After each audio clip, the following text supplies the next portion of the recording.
नमस्कार दोस्तों, स्वागत है आपका अपने YouTube channel Narayan smart study में। बीपीएससी टीआरई 3 को लेकर के बहुत कुछ अपडेट आ रहा है दोस्तों। बहुत सारी न्यूज़ तमाम जगहों से सुनने को आ रहा है। क्या कुछ है इस वीडियो के माध्यम से हम लोग एक एक बिंदु पे बात करेंगे दोस्तों। सबसे पहले बात कि जितने भी छात्र इंतज़ार में थे कि अब उनका स्कूल आवंटन कर दिया जाएगा अप्रैल के पहले तारीख को, जैसा कि पहले ही बताया गया था सभी को एसीएस महोदय जी के द्वारा कि अप्रैल में हम लोग स्कूल आवंटन उससे पहले ही कर देंगे और 1 अप्रैल से आप लोग का प्रशिक्षण का कार्य शुरू करेंगे। लेकिन ऐसा हुआ नहीं। उसके पहले ही आप लोग को पता है कि उससे पहले ही क्या कर दिया गया, तो आप लोग को दे दिया गया कि अब आप लोग को 3-3 जिला करना है। क्या क्या करना है? 3-3 प्रखंड देना है। जो भी आप लोग को डिस्ट्रिक्ट मिला उसमें 3-3 आप लोग को प्रखंड देना है। तो पहला तो यहीं पर रुकावट आ गया दोस्तों। उससे पहले ही क्या कर दिया गया, तो उससे पहले ही आप लोग को जारी कर दिया गया ट्रेनिंग शेड्यूल। जो भी ट्रेनिंग शेड्यूल है वही आप लोग का जारी कर दिया गया दोस्तों। मैं आप लोग को दिखाना चाहूँगा कि क्या कुछ शेड्यूल में है। उसके बाद हम लोग एक एक विषय पे बात करेंगे दोस्तों। ये देखिए आप लोग का टोटल ट्रेनिंग का शेड्यूल जो भी है उसमें सारा चीज़ जारी कर दिया गया। आप लोग देख सकते हैं state council of educational research and training SCERT के द्वारा पटना के द्वारा ये सारा चीज़ जारी किया गया। इसमें सारा टाइम है 6 बजे से 7 बजे तक आपका क्या होगा, योगा होना है, मेडिटेशन होना है। फिर आपका 10 से 10:55 के बीच में आपका इनॉग्रेशन प्री टेस्ट होना है। मतलब सारे टाइम टेबल यहाँ पे विधिवत यहाँ पे सारा चीज़ दिया हुआ है कि इस टाइम के हिसाब से क्या करना होगा। फर्स्ट डे में क्या है, डे 2 में क्या है, डे 3 में क्या है, डे 4 में, डे 5, डे 6 सारे चीज़ें यहाँ पे बना दिया गया है दोस्तों। सारा इसमें जो जितना भी प्रोसीजर है, जो भी रूल और रेगुलेशन है, सारा इसमें कर दिया गया दोस्तों।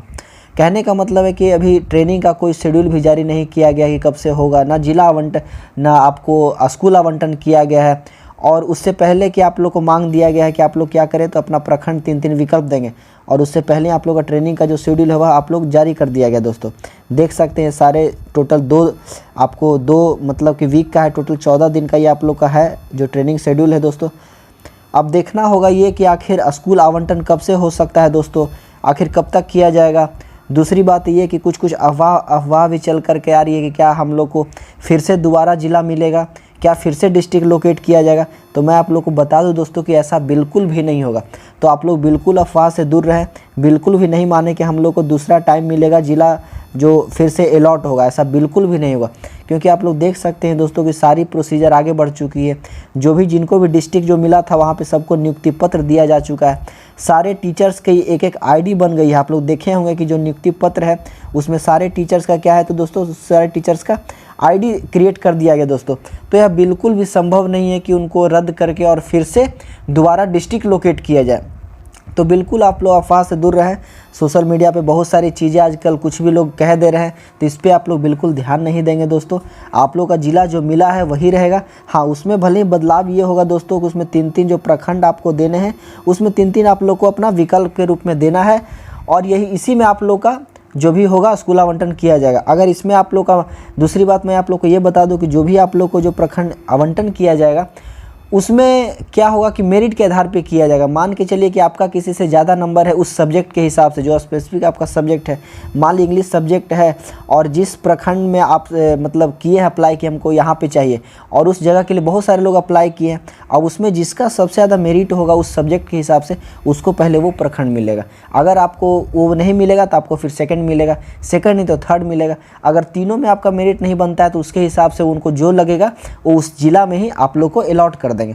तो यह आपका सारा प्रक्रिया होगा करने का दोस्तों कि किस तरह से आपका मेरिट के आधार पर जो है कि आपका प्रखंड आवंटन किया जाएगा, जो भी आपका जिला के अंतर्गत आवंटन किया जाएगा। तो इसके लिए आप लोगों को बिल्कुल परेशान होने की ज़रूरत नहीं है कि मेरा क्या होगा नहीं होगा। आप लोग अपना धैर्य बनाकर काम करते रहिए। अपने गवर्नमेंट के हाथ में है, हम लोग के हाथ में बिल्कुल कुछ भी नहीं है दोस्तों। हम लोग बस इंतज़ार ही कर सकते हैं। और आप लोग अफवाह से दूर रहेंगे कि वैकेंसी क्या होगी, लेट होगी नहीं होगी। दूसरी बात मैं आप लोग को ये बता दूं कि अभी जो जितना भी ट्रांसफ़र की जो प्रक्रिया चल रही है दोस्तों उसके कारण भी काफ़ी विलम्ब होता दिखाई दे रहा है। क्योंकि जब तक पूरी तरह से ट्रांसफ़र नहीं हो जाएगी दोस्तों तब तक सारे स्कूल का रिक्ति नहीं पता होगा कि किस स्कूल में कितनी जगह खाली है, किस सब्जेक्ट में कितने शिक्षक की ज़रूरत है, नहीं ज़रूरत है। तो ये सारा ट्रांसफ़र के बाद ही पता चलेगा। मैं उसके बारे में मैं आप लोग को एक अपडेट देना चाहूँगा दोस्तों। ये देखिए आज ही का यह अपडेट है कि शिक्षा विभाग आज करेगा ट्रांसफ़र लिस्ट जारी, जो कि जारी कर दिया गया दोस्तों। आप लोग देख सकते हैं। आप लोग कुछ देर में पति के ट्रांसफ़र की सूची होगी जारी। कहने का मतलब जो भी पति थे, जो भी इसके लिए आवेदन दिए थे, उनकी ट्रांसफ़र की क्या होगी, सूची जारी की जाएगी। लगभग 2151 संख्या में पति का होगा तबादला, मतलब उनका ट्रांसफ़र किया जाएगा। दूरी के आधार पर महिला के ट्रांसफ़र में होगी थोड़ी देरी। कहने का मतलब दूरी के आधार पर जो महिला है उनकी ट्रांसफ़र में थोड़ी देरी हुई। कहने का मतलब देरी बहुत देर नहीं होगा। मान के चलिए 5 अप्रैल से 10 अप्रैल के बीच में इनका भी क्या हो जाएगा, ट्रांसफ़र हो जाएगा। दूसरा है कि अब अप्रैल पहले सप्ताह में होगा महिला का ट्रांसफ़र। यहाँ मैंने आप लोग को बताया है कि क्या होगा, तो अब अप्रैल के पहले सप्ताह में मतलब कि 1 से 10 अप्रैल के बीच में आप लोग रख सकते हैं कि महिला का ट्रांसफ़र हो जाएगा। देरी की वजह को कुछ त्रुटि बताया जा रहा है, कुछ कारण है। हेड टीचर के जिला आवंटन में भी देरी। कहने को जो हेड मास्टर है, जो हेड टीचर है, उनके भी जिला आवंटन में क्या होगी, थोड़ी देरी होगी।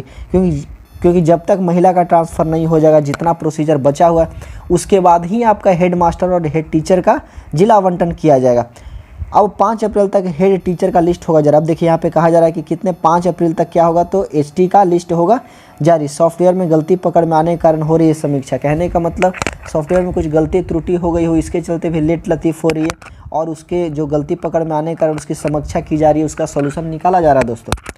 दूसरी बात मैं आप लोग को ये बता दूं दोस्तों कि 5 अप्रैल तक तो मान के चलिए कि हेड टीचर का लिस्ट जारी होगा। फिर आप लोग को उसी दौरान आपका जितने भी महिला शिक्षक हैं उनका आपको तबादला होगा। आखिर टीआरई 3 का कब होगा, ये सबसे बड़ा प्रश्न होगा दोस्तों कि आखिर टीआरई 3 का कब तक होगा। तो मैं आप लोग को बता दूं दोस्तों, आप लोग बिल्कुल इसको यकीन करेंगे दोस्तों कि जब तक ये सारे ट्रांसफ़र की जो प्रोसेस है दोस्तों, ये अगर कंप्लीट नहीं हो जाएगा दोस्तों, तब तक आप लोग का स्कूल आवंटन नहीं किया जाएगा।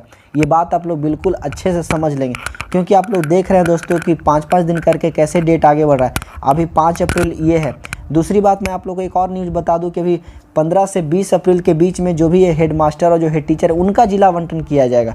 और उसके अंदर में सारे जो 1,90,000 जो शिक्षक जो अप्लाई किए हैं ट्रांसफ़र के लिए, उनका सारे का ट्रांसफ़र किएगा। तब जा कर के ओरिजिनल में पता चल पाएगा, एक्चुअली में पता चल पाएगा डेटा के हिसाब से कि कहाँ पे कितनी रिक्ति है, कहाँ किसकी शिक्षा की ज़रूरत है। तब जाकर के आपका टीआरई 3 के जितने भी शिक्षक हैं उनका स्कूल आवंटन किया जाएगा। तब उनकी ट्रेनिंग की प्रक्रिया शुरू की जाएगी और तब उन्हें अपने स्कूल में पदस्थापित किया जाएगा। तो बहुत सारी प्रक्रिया बचा हुआ है दोस्तों, मैं क्या ही बताऊं आप लोग को। मुश्किल तो बहुत होगा इंतज़ार करना इतने सारे छात्रों को, लेकिन हम लोग कर भी तो क्या सकते हैं, केवल पेशेंस ही रख सकते हैं और कुछ नहीं कर सकते हैं दोस्तों। तो आप लोग बस अपना एक पेशेंस रखिए, थोड़ा धैर्य बनाए रखिए, इंतज़ार कीजिए। अप्रैल का महीना कुछ ना कुछ निर्णायक साबित होगा दोस्तों कि लास्ट अप्रैल आते आते कुछ ना कुछ आप लोगों को ट्रांसफ़र से आप लोग का जो पोस्टिंग और जो ट्रेनिंग की जो प्रक्रिया उसके बारे में कुछ ना कुछ ज़रूर सुनने को मिलेगा। और शायद उससे पहले हो सके तो आपका स्कूल भी आवंटन कर दिया जाए, कोई बड़ी बात नहीं है। ये सब शिक्षा विभाग के हाथ में, चाहे तो वो 10 दिन में भी काम कर लेगी, नहीं तो अपने 1 महीने भी लगा सकती है। तो ये कुल अपडेट रहा दोस्तों कि आप लोग का टीआरई 3 का कब तक आप लोग का स्कूल आवंटन कर दिया जा सकता है, क्यों देरी हो रही है, आखिर इसका क्या कारण है। दूसरा कि मेरिट के आधार पे आप लोग का जो भी प्रखंड आवंटन किया जाएगा, है ना। और दूसरी बात ये कि कहीं से भी आप लोग ये नहीं माने कि फिर से हम लोग को डिस्ट्रिक्ट अलॉट किया जाएगा, फिर से दूसरा ज़िला बदल दिया जाएगा। दूसरी बात ये सबसे प्रमुख बात है दोस्तों कि जितने भी री-काउंसलिंग वाले जो शिक्षक हैं, जिनका कि क्या हुआ री-काउंसलिंग वाले शिक्षक है, उन्हें कब नियुक्ति पत्र मिलेगा। तो दोस्तों मैं आप लोग को बता दूं कि उन्हें अप्रैल के महीने में ही नियुक्ति पत्र दिया जाएगा। कब दिया जाएगा, तो अप्रैल के मंथ में ही दिया जाएगा। अब इसका अपडेट आप लोग को 15 अप्रैल के बाद पता चलेगा। कब पता चलेगा, 15 अप्रैल के बाद इसके विषय में आप लोगों को कुछ ना कुछ नोटिस देखने को मिल जाएगा दोस्तों। कब से, तो 15 अप्रैल के बाद जितने भी डाउटफुल वाले जो री-काउंसलिंग करवाए थे, जो कि री-काउंसलिंग करवाए हैं और भी कुछ कारण से जो री-काउंसलिंग करवाए हैं, उन सभी का जो नियुक्ति पत्र है 15 अप्रैल के बाद इसके विषय में कुछ ना कुछ नोटिस आप लोग को सुनने को मिलेगा दोस्तों। तो यही प्रमुख बातें रह गया दोस्तों जो मैंने अपने वीडियो के माध्यम से आप लोगों के सामने साझा किया। अगर कुछ प्रश्न रह गया होगा तो कमेंट बॉक्स में ज़रूर दीजिएगा। मिलते हैं फिर नेक्स्ट अपडेट में कुछ और न्यूज़ के साथ। तब तक के लिए वीडियो को लाइक कीजिए, शेयर कीजिए। धन्यवाद।